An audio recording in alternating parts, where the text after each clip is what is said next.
Hi folks, welcome to the Prepared Homestead. This is Travis. Thank you all for stopping by to watch. It is absolutely a beautiful day out. There is not a cloud nor a chemtrail in the sky. It is pretty amazing. A little bit of a breeze, not too much.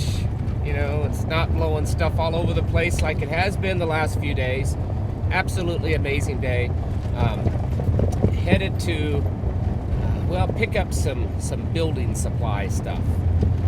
Anyways, just wanted to talk to you about the de-dollarization. It's happening more, and we're also seeing things happen today that is probably going to end up making things a little bit more worse here on the home front. If you haven't seen, OPEC Plus and some of the other oil nations that aren't even part of OPEC have all agreed to cut their oil productions. All total, from what I can see, about 1.6 million barrels of oil a day will be cut from production. This is Russia, Saudi Arabia, Kazakhstan, Albania, the UAE, Iraq, Kuwait, several of these oil-producing countries, and apparently the word on the street is this was an effort put forth by Saudi Arabia. I think it's pretty safe to say that Saudi Arabia is kind of done with the United States for all the different reasons. I think that they're kind of done, and that's actually a very big deal because the relationship that we've had with Saudi Arabia has been very important when it comes to our interactions in the Middle East, very important to us getting oil, very important to the US dollar being the global reserve currency. It's not the only reason, but it's certainly a big reason. Saudi Arabia also announced a new economic policy that is no longer dependent upon the United States. This is as they become closer allies with Russia and China.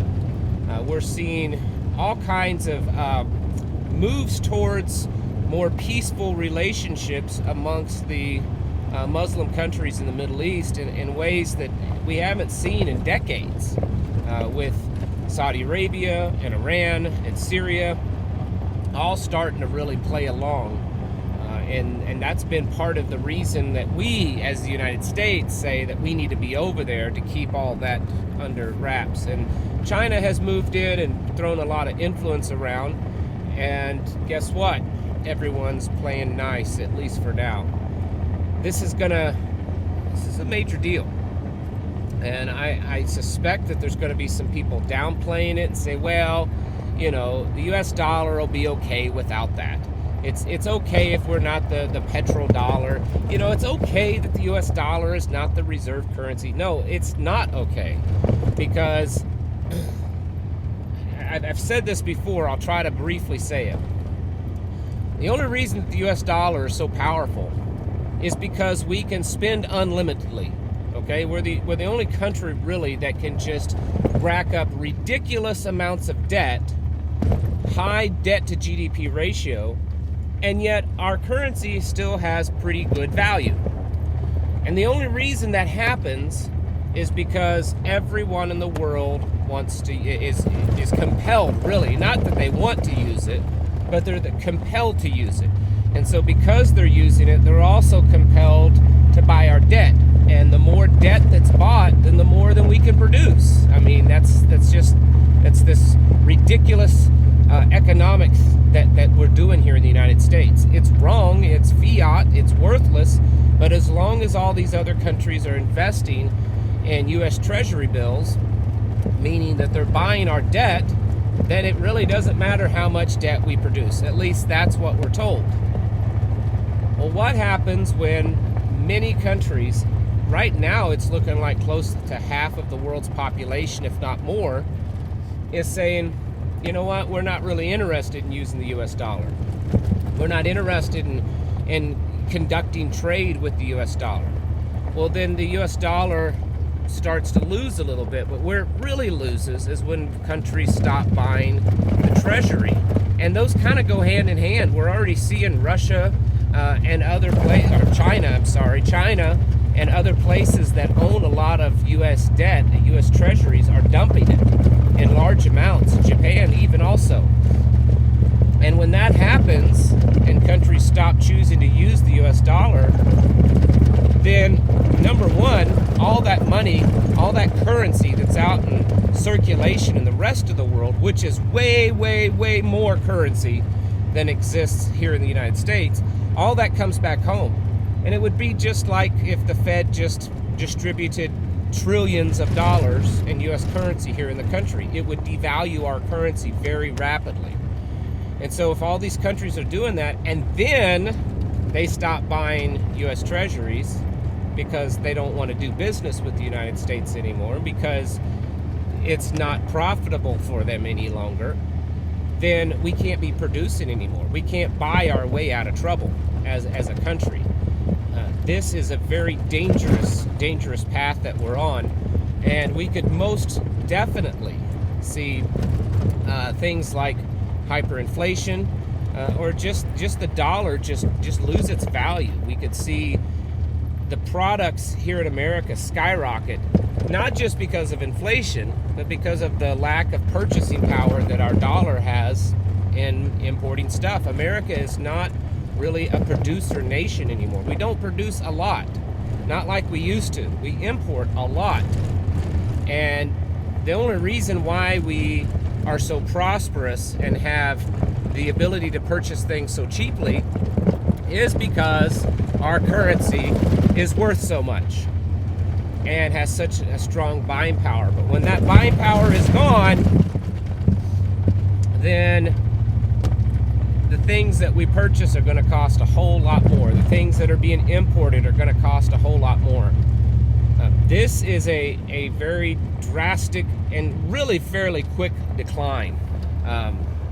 This has been building for a couple of years now, with China and Saudi Arabia and a few other countries really starting to build relationships.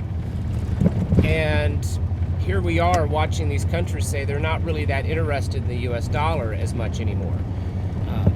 It doesn't necessarily mean that they will go to the Chinese yuan, but right now they're just saying, hey, we're just going to use our own currency, and other countries are, okay with that. I understand that China, their currency isn't as strong, but it wouldn't take much to kind of start pushing it up as more countries start to invest in Chinese business, because a lot of countries, they see the handwriting on the wall. They want to go. It's very similar to what happens a lot in sports. People tend to favor the winning team, and right now, globally, it looks like China's the winning team. Even though the world knows that China does a lot of bad things, they also see China still standing up for traditional values. And a lot of countries, that's a big deal for them right now. They also see China not trying to necessarily intervene in other countries' politics. They just want to do business with them. Whereas America, we try to Americanize everyone before we do business with them, or while we're doing business. China, they just want to do business, and that's it. They don't care what you are. And that's looking very good for a lot of these countries. And yes, right now we're seeing mostly smaller nations, third world nations would be considered a pariah. But there's also indication that there are other countries that would be much more powerful economies that are considering this, and even countries that we would consider our allies. And so, got to start getting ready for this. This is epically huge, and of course, it's definitely going to open the doors for a digital currency. When the U.S. dollar collapses or loses its purchasing power, they're going to say, we got a fix for it. So certainly be preparing yourself for that. And basically the best way is to get your investments as much as you can out of things that would be damaged a lot. So turn it into commodities. Yes, you're not going to get a lot of return on it, but you know, things like land and gold and silver and bullets and beans, it's gonna hold its value when the U.S. dollar is not. And then just work on becoming as self-sufficient as possible. Stop being so heavily dependent upon a system that requires the U.S. dollar to exist. You know, your food supply, that should be one of the top priorities, is to get as independent as you can on your food. And what you can't produce, find local producers around you that you can work with.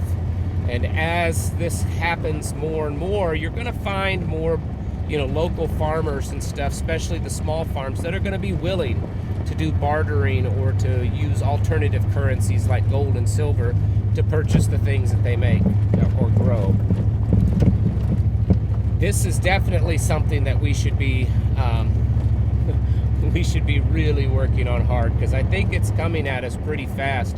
Last week there were several nations that either went all in or strongly indicated that they're willing to walk away from the dollar, and already just today there's been more indication in the news. So certainly be getting yourselves ready. Also wanted to mention tonight I'm going to be on Missouri Republic Radio, I think is what it is. Missouri Liberty Radio, that's it. Missouri Liberty Radio. Be doing a 2-hour interview on there. You can go online, MissouriLibertyRadio.us, I believe, is the web address. And I'll be on there tonight from 7 to 9 p.m. So certainly, if you're able to, give us a listen and see what you think. Folks, need to start getting real serious about this. There's been so much that's happened. I don't even see how in the world that we could last another 6 to 9 months at the rate that we're going. Could be a lot longer, but it's looking pretty dark and grim. So continue getting your houses in order and preparing mentally, physically, and spiritually, because